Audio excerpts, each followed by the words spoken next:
시간 함께 하나님 말씀 보겠습니다. 오늘 우리에게 주신 하나님 말씀은 창세기 45장 1절에서 15절까지입니다. 창세기 45장 1절에서 15절입니다. 목소리로 합독하겠습니다. 요셉이 시종하는 자들 앞에서 그 정을 억제하지 못하여 소리질러 모든 사람을 자기에게서 물러가라 하고 그 형제들에게 자기를 알리니 그때에 그와 함께한 다른 사람이 없었더라. 요셉이 큰 소리로 우니 애굽 사람에게 들리며 바로의 궁중에 들리더라. 요셉이 그 형들에게 이르되 나는 요셉이라. 내 아버지께서 아직 살아 계시니까 형들이 그 앞에서 놀라서 대답하지 못하더라. 요셉이 형들에게 이르되 내게로 가까이 오소서. 그들이 가까이 가니 이르되 나는 당신들의 아우 요셉이니 당신들이 애굽에 판자라. 당신들이 나를 이곳에 팔았다고 해서 근심하지 마소서. 한탄하지 마소서. 하나님이 생명을 구원하시려고 나를 당신들보다 먼저 보내셨나이다. 이 땅에 2년 동안 흉년이 들었으나 아직 5년은 밭갈이도 못하고 추수도 못할지라.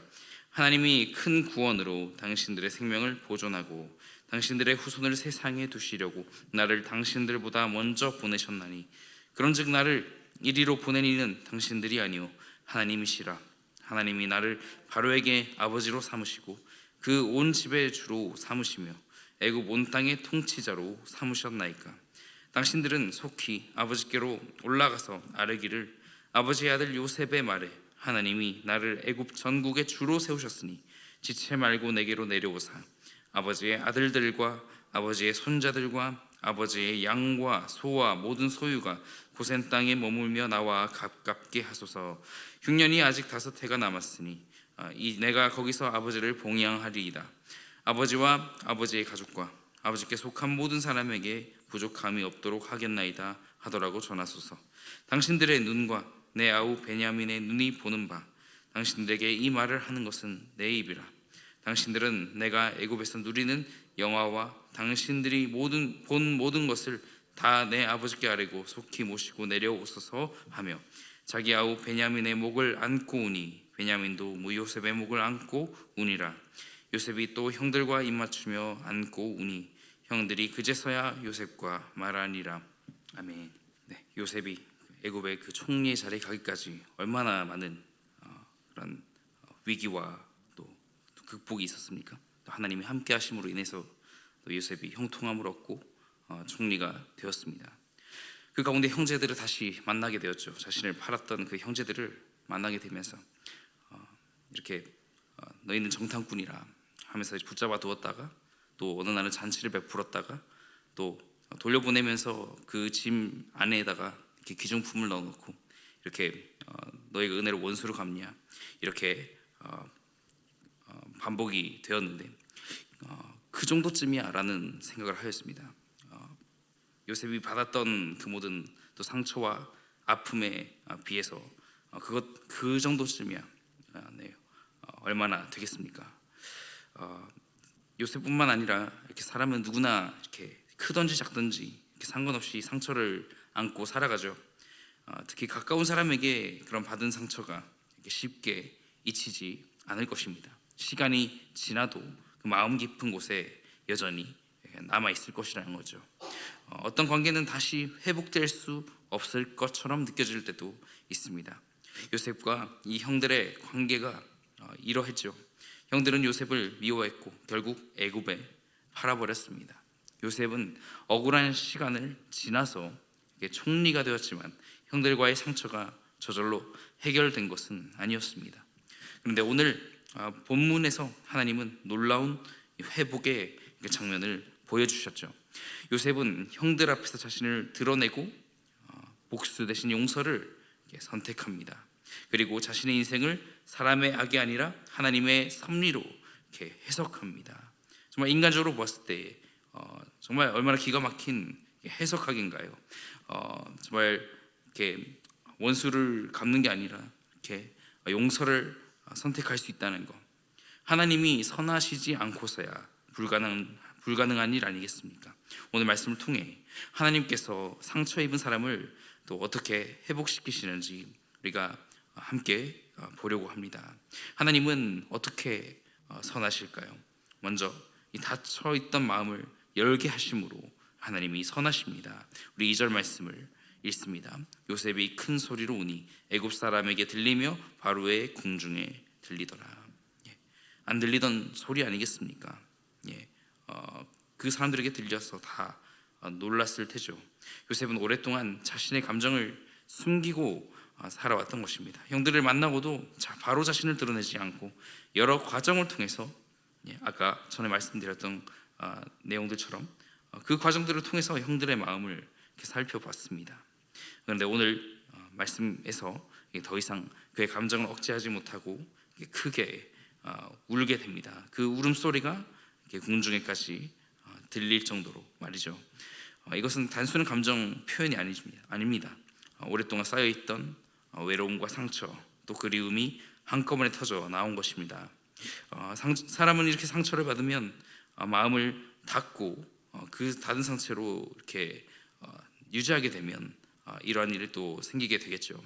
다시 상처받고 싶지 않기 때문에 더욱 그럴 것이지만 감정을 숨기고 또 괜찮은 척하고 또 강한 척 살아가는데 하나님은 그 굳어있는 마음을 다시 어루만지시고 이렇게 열게 하시는 분이라는 걸 이렇게 우리가 볼 수 있습니다. 우리가 믿음의 길을 걸어가다 볼 때 이렇게 눈물이 날 때가 있을 것입니다. 말씀을 듣고 기도하고 그 가운데에도 갑자기 마음이 무너질 때가 있을 것입니다. 여러분의 감정이 약해서가 아닙니다. 바로 하나님께서 여러분의 마음을 다 알고 계시고 또 여전히 그 마음 깊은 곳을 만지고 계시기 때문이라는 걸 우리가 기억해야겠습니다. 회복은 강해지는 데서 시작되는 게 아니라 요셉이 애굽의 그 총리가 되어서 회복된 게 아니라 하나님 앞에서 그 마음이 이렇게 녹아지는 데서 시작되었던 것입니다.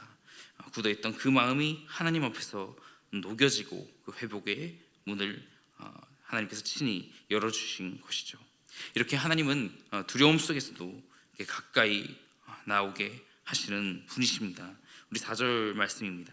요셉이 형들에게 이르되 내게로 가까이 오소서. 그들이 가까이 가니 이르되 나는 당신들의 아우 요셉이니 당신들이 애굽의 판자라. 요셉이 자신을 드러냈습니다. 그 가운데 형들이 너무 놀라서 아무 말도 하지 못합니다. 자신들이 팔아버린 그 동생이 애굽의 총리가 되어서 눈앞에 서 있습니다. 형들은 두렵습니다. 이제 벌을 받을 것이라고 생각했을 겁니다.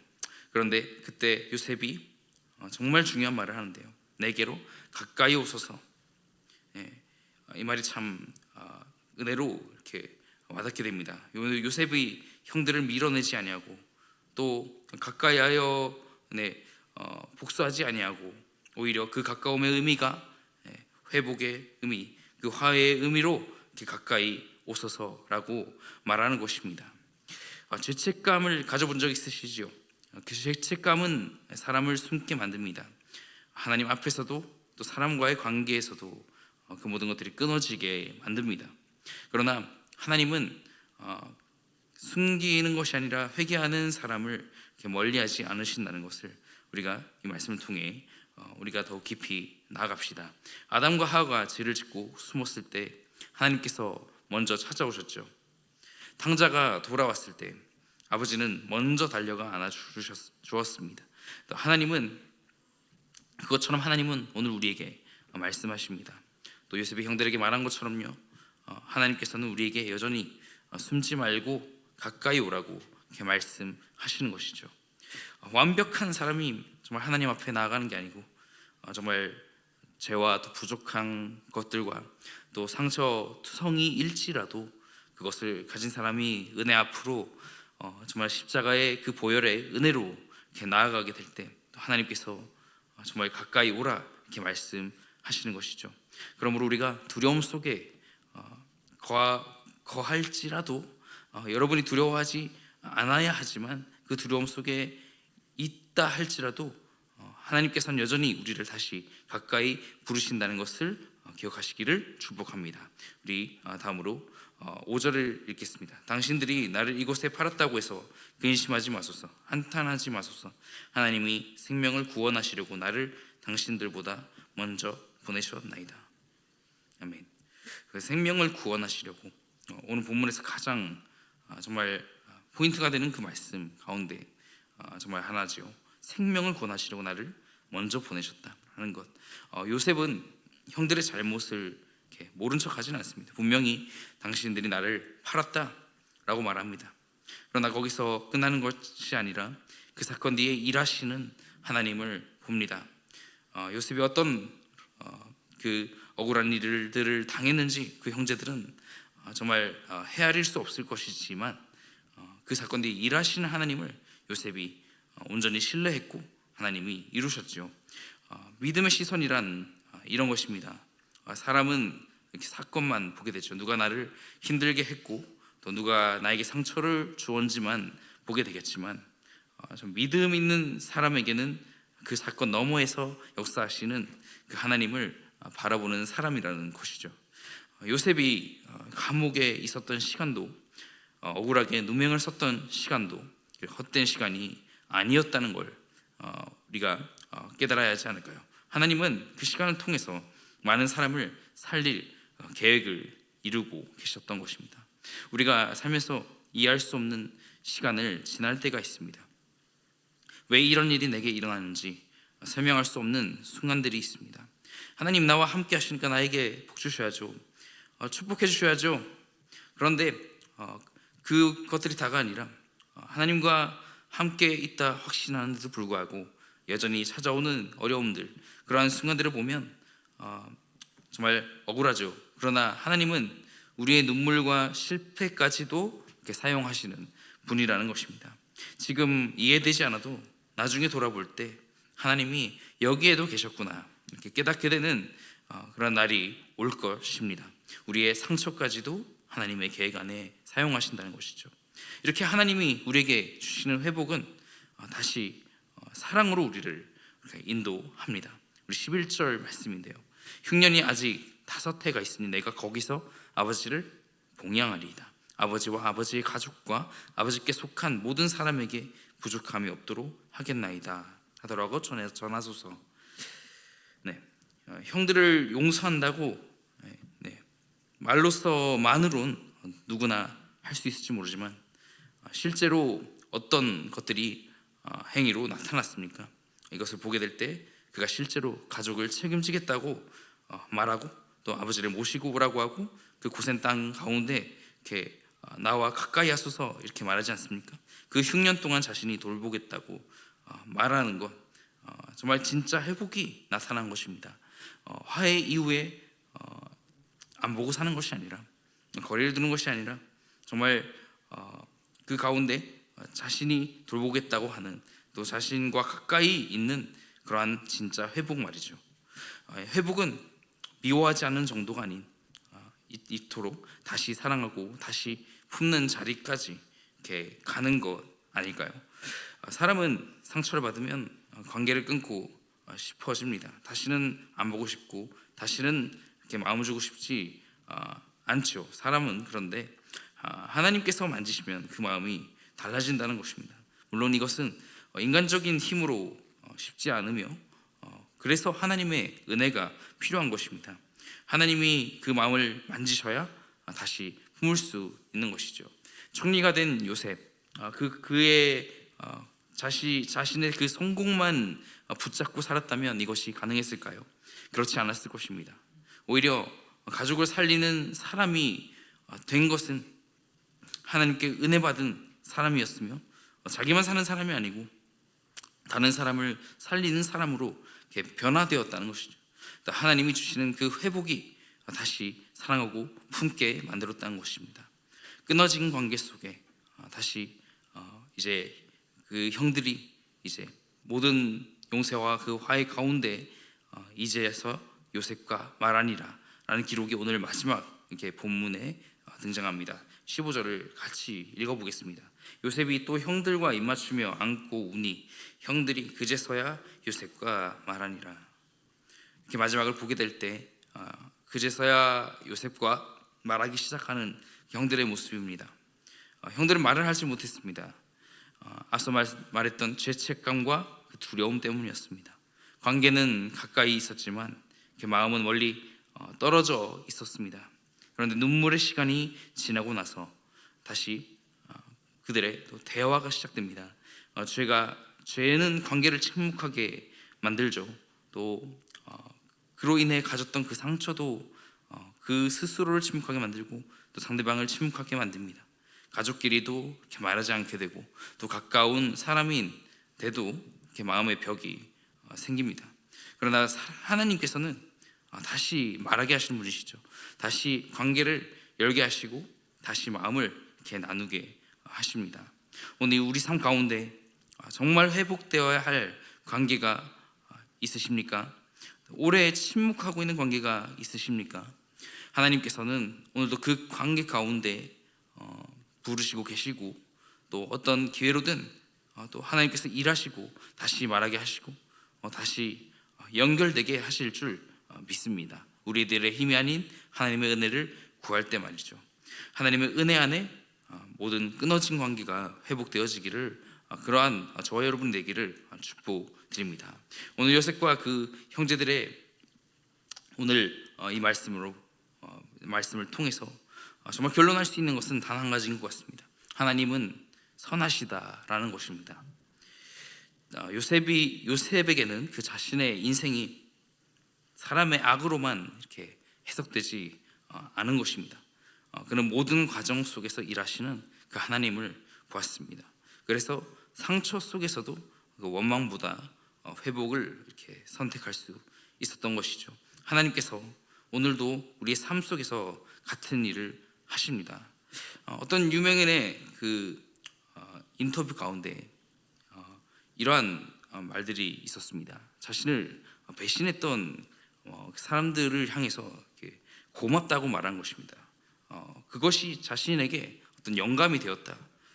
이러한 것들이 자신이 배웠다고 이렇게 재해석하는 그러한 모습을 말씀드리는 것이 오늘 요셉이 그러했던 것처럼요.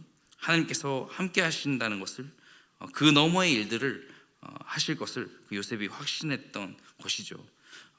오늘 우리 삶 속에서 이러한 같은 일을 행하시고 또 굳어진 마음을 녹이시고 또 두려워하는 마음이 있다면 우리를 가까이 부르시고 그 상처까지도 이렇게 선하게 사용하실 것입니다. 그렇게 모든 끊어졌던 것들이 회복되고 내 안에 죽어졌던 것들이 다시 살아나게 될 것입니다. 우리가 상처의 역사를 그 은혜의 이야기로 바꾸시는 그 하나님을 우리가 마주하면서 우리가 이 말을 함께 저의 말을 따라해 보시며 이 말씀을 마무리하기 원합니다. 따라하시겠습니다. 하나님은 선하시다. 한 번 더 할게요. 하나님은 선하시다. 아멘. 기도하겠습니다.